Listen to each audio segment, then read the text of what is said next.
Well,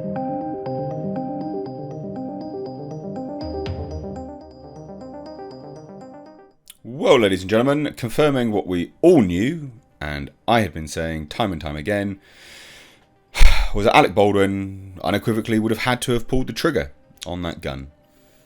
Because it wouldn't have discharged in any other way. Multiple people have corroborated this. Multiple gun nuts in the States have corroborated this.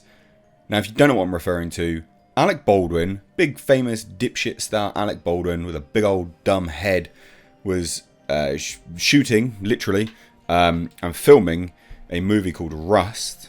This is something which he executive produced. He was one of the writers on it, I believe, if I remember rightly. And he killed someone. This was last year, and he's been free to do whatever he wants. There was obviously a massive breakdown in, gun safety custody and things like that. Huge issues, live rounds. It was an absolute shit show. He came out after the arrests and interviews and things like that. I don't think he was arrested off the top of my head, sorry. Scratch that. But he came out after, obviously, the interviews and things like that and did a public interview where he cried and basically played the guilt trip game. Please, everyone, feel sorry for me. I feel so bad that I did this. It's like, yeah, sure. But then you also said, I can't possibly be to blame. I don't feel guilty or something like that. Basically just such nonsense. And look, at the end of the day, I mean, he was the one which ended up there with the gun in his hand. And to say that I didn't possibly pull the trigger, I couldn't have possibly pulled the trigger, was such nonsense from the start. Now, the forensic report from the FBI seems to indicate, yeah, no, he was talking absolute bollocks.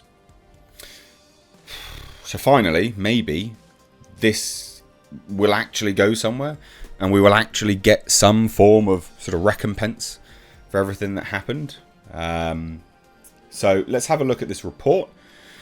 Let's see what you guys think. I covered this so much during its time, and then obviously we moved on to some other bits and pieces, which would end up being the Johnny Depp Amber Heard saga.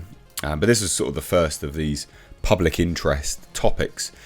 And this is a public interest topic. This is one of the first deaths, or it was the first death since Brandon Lee on the Crow. So it was pretty massive. Now, what forensic testing reveals about revolver in on-set rush shooting? So this is interesting, right? The attorney's office at Santa Fe had been saying, yeah, no, he could be culpable still, so he should probably shut up. And this seems to corroborate that as well. The gun used in the fatal shooting on the Rust movie set could not have been fired without pulling the trigger, according to an FBI forensic report obtained Friday by ABC News. That's it. That's done. He absolutely pulled the trigger. Now, actor Alec Baldwin shot cinematographer Helena Hutchins on the set of The Western, which he was producing and starring in last year. There's loads of lawsuits surrounding this movie now. The actor believed he was handling a cold gun, one without live ammunition, when it went off and a live bullet struck Hutchins, killing her. The film's director, Joel Souza, was wounded in the shooting. Both of them were sort of airlifted away. And again, tragic, right? Absolutely tragic. But made worse by people's adamant statements of, oh, I didn't do this and I don't feel guilty. It's like, no. I mean, if I accidentally killed someone, I'd still feel guilty. I'd be like, wow. Like, even as an accident, I'd still feel some measure of guilt. Accidental discharge testing determined that the firearm used in the shooting, a .45 Colt, caliber F. Lee Pieta, I guess. I don't know how to say that. A single-action revolver could not have fired without the trigger being pulled, the FBI report shows. So they obviously did extensive testing on this.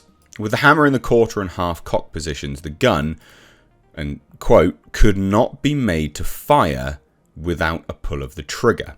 So again, what he said live on TV, bollocks. What he's been saying in interviews, bollocks. Complete bollocks. What everyone else has been saying, completely right. So with the hammer fully cocked, the gun could not be made to fire without a pull of the trigger, while the working internal components were in fact intact and functional, the report stated. So again, complete bollocks. With the hammer decocked on a loaded chamber, the gun was able to detonate a primer without a pull of the trigger when the hammer was struck directly, which is normal for this type of revolver. In an interview with ABC's George Stephanopoulos in December, Baldwin said he didn't pull the trigger on the gun. The trigger wasn't pulled, he said. I didn't pull the trigger. Bollocks.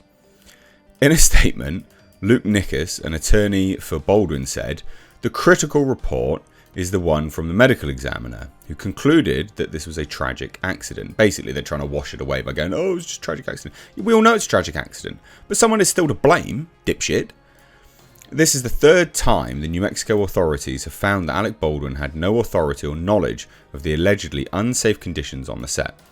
That he was told by the person in charge of safety on the set that the gun was cold and believed the gun was safe. He absolutely, of course he did, right? Like, no one's saying he purposely went around cocking a gun trying to kill people, right? To think that you're as bad as the individual you're trying to make out that Alec Baldwin is. I don't think anyone is saying that, but to say that he's not culpable in any way, shape or form is bollocks. The FBI report is being misconstrued, the statement continued. The gun fired in testing only one time, without having to pull the trigger. When the hammer was pulled back and the gun broken in 2 different places. So, what? Well, it wasn't like that on set, was it? The FBI was unable to fire the gun in any prior tests, even when pulling the trigger, because it was in such poor condition. It's not really true, but alright. The attorney for Hannah Gutierrez Reed, who was in charge of all the weapons on the Rust set, said the FBI's report contradicted Baldwin's claim that he didn't pull the gun's trigger. I mean, it does. These new filings demonstrate various production members' attempts from the very beginning to shirk responsibility and scapegoat Hannah, a 24-year-old armourer, for this tragedy. Now, she is still part of the issue, right? Hannah Gutierrez Reed's an absolute weapon of a dipshit, but she's still part to blame as well. Again, it's a breakdown of custody of the gun that's led to this. Hannah was tasked with doing 2 jobs, including the props assistant and the very important job as armourer, but not given adequate time and training days to do so, despite repeated requests or the respect required of the armourer's position and responsibilities. You know what you should have done then? Is just walk. Just give them the money and walk. I mean, there's loads of you're still shirking responsibility even making this statement, and it's just nonsense. So the forensic report is part of a criminal investigation into the on-set shooting of Rust. So the Santa Fe's Sheriff Office, which is leading the homicide investigation, received the report and other FBI documents related to the shooting earlier this month. And the Sheriff's Office said Thursday that the documents have been reviewed by the New Mexico Office of the Medical Investigator, which has classified Hutchins' death as an accident. A post-mortem report obtained by ABC News shows. Again, we know it was an accident. No one is saying, again, unless you're an arsehole, that he meant to do it. Death was caused by a gunshot wound of the chest. Review of available law enforcement reports showed no compelling demonstration that the firearm was intentionally loaded with live ammunition on set. Based on all available information, including the absence of obvious intent to cause harm or death, the manner of death is best classified as an accident. So the local district attorney has yet to make any charging decisions in the case. Detectives are awaiting phone records from Baldwin as part of their investigation. I cannot believe they're still waiting for those bloody phone reports. That's fucking retarded. Oh my god, they've been waiting for them for like a year now. I'd have to look into exactly when this started happening, but my god, it's been going on for a long, long time. So there you go. I mean, there's the latest news. There's not much else really to go into here. But I hand it on over to you. What do you guys think? Let me know down below. I'd love to hear it. Who do you think needs to get the rap for this? Cheers. Take care.